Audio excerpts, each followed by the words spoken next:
ายดีลูกค้าเนาะปีเด้อวันนี้น้องจะมาบอกวิธีแก้ไขเนาะส่วนลดตัวเฟกเตอร์นะกับตัว A ก็มันเฟกเตอร์ตัว A ตะโกนก็คือกันเด้อคือหลายลูกค้าบอกว่าลุมมันจะหัวตามปลายเราเนาะมันจะเกี่ยวกับอะไรเนาะหัวปลายเราจะมีเนาะนี้อันนี้ตัวนี้คือตัวห้ามลุมมันอยู่ข้างในเนาะมันจะใส่เอาตัวนี้ตรงนี้เนาะใส่เอาข้างในเนาะตัวนี้คือตัวให้มันอัดลุมเนาะให้มันอัดลุมสปริงดันมานี้ให้มันอัดลุมเนาะเดี๋ยวเราจะไขข้างในออกเนาะให้ลูกค้าเบิ่งเด้อคือมันจะเป็นเกี่ยวกับดอกเปล่าเนาะค่ะมันจังบ่อัดดีเนาะตัวดอกเปล่าเนี่ยสายงานโดนมันจะมีขี้ฝุ่นที่อย่างเข้าไปข้างในเนาะเราก็ถอดดอกเปล่าดูเนาะกับตัวนี้เนาะนี่เราเสียบเข้าไปถ้าเห็นตัวนี้เนาะมันจะมุดเข้ากับตัวนี้เนาะจะเข้ากับตัวนี้มันจะกันลมให้วอลลุ่มมันพอหัวออกมาเนาะมันจะลมมันจะขึ้นนี้ก็คือเข้าเราเนาะเวลาเราซิงขอมันตีอย่างนี้มันจะปล่อยลม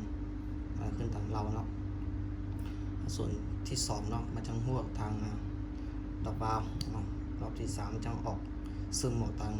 โอลิงนี่เนาะโอลิงเราก็ดูโอลิงมันจะขาดหรอเนาะ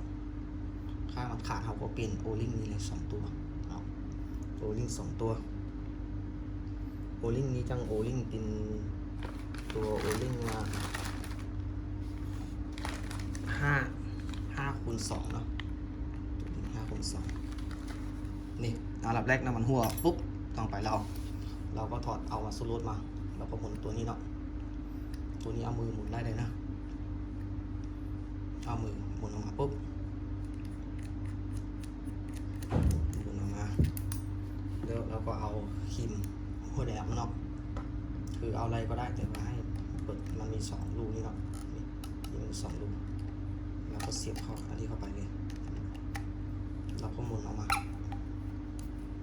ค่อยๆหมุนออกมา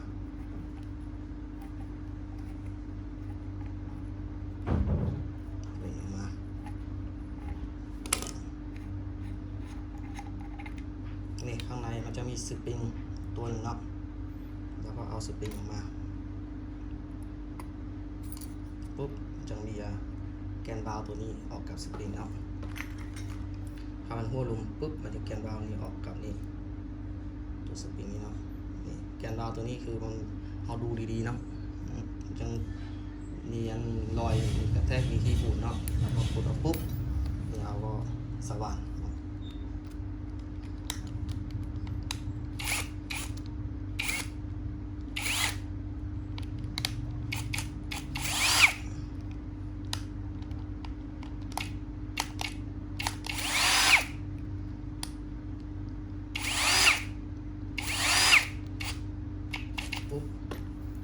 ใส่สว่านเนาะเราจะหมุนตัวนี้ให้มันเฟียงกันเนาะต้องเอากระดาษทรายนี้เนาะกระดาษทรายต้องเบอร์นี้นะเบอร์อ่อนเนาะเป็นเบอร์1,000เราสิกออกมาน้อยหนึ่งต่อมาเราหมุนตัวนี้เลยเนาะให้มันเทียบดีๆเนาะ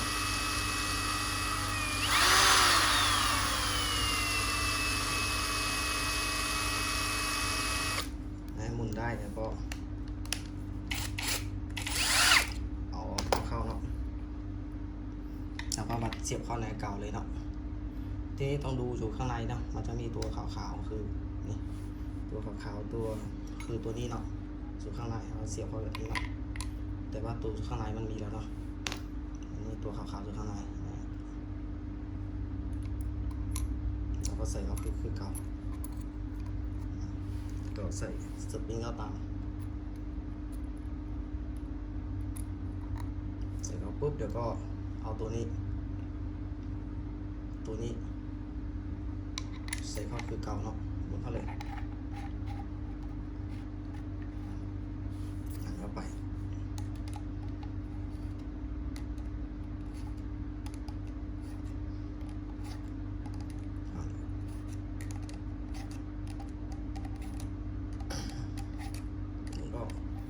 ก็พอตึงมือก็พอเนาะก็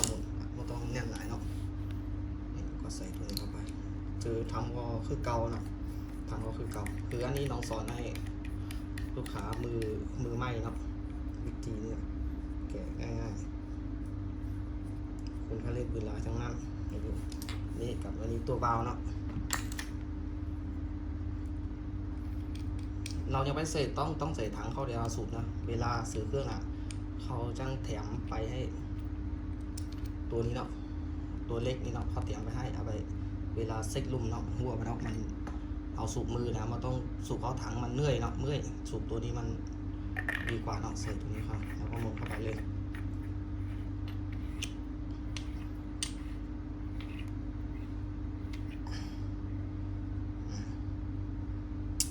คือตัวเนี้ยจังลุมเข้าถังเนาะลุมเข้าถังเขาก็หมุนเข้าทางUS นี่เนาะอันนี้อารับเบาแปดแบนนะจะทางนี้คือทางเล็กมันเนาะเล็กมันเนาะแล้วก็หมุนเข้าทาง789นี่เนาะ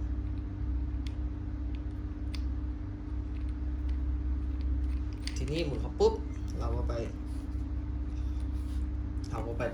เสียบเติมลุมลงมันยังหัวถุงออกมาเนาะใส่เบิ้งเนาะ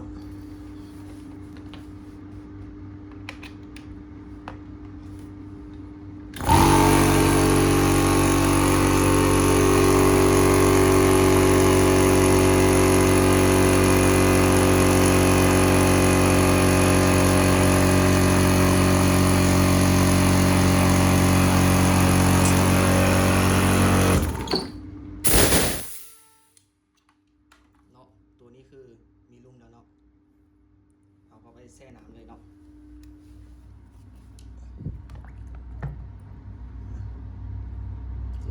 คือแบบมันจะมีฟองน้ำขึ้นมานะมันจะลุมหัวออกเนี่ยตัวนี้ได้เลยเนาะตัวนี้คือได้เลยเนาะลุมหัวมาเนาะโอเคนะเรียบร้อยเนาะอันนี้วิธีง่ายๆเนาะเฮ็ดแก้ไขทางลุมหัวไปเราเนาะลูกค้าอะไรยังไปหูวิธีเฮ็ดก็ลองเฮ็ดตามน้องเด้อคอยเด้อเบิ้งเด้อน้องบอกว่าจังได้แน่นอนนะมันก็ไม่มีปัญหาหลายๆหรอกมันเฮ็ดแบบง่ายๆนะเนาะขอบใจลูกค้าเข้าดูคลิปเด้ออันนี้น้องเฮ็ดได้คุณมือใหม่เพิ่งเล่นปืนเนาะ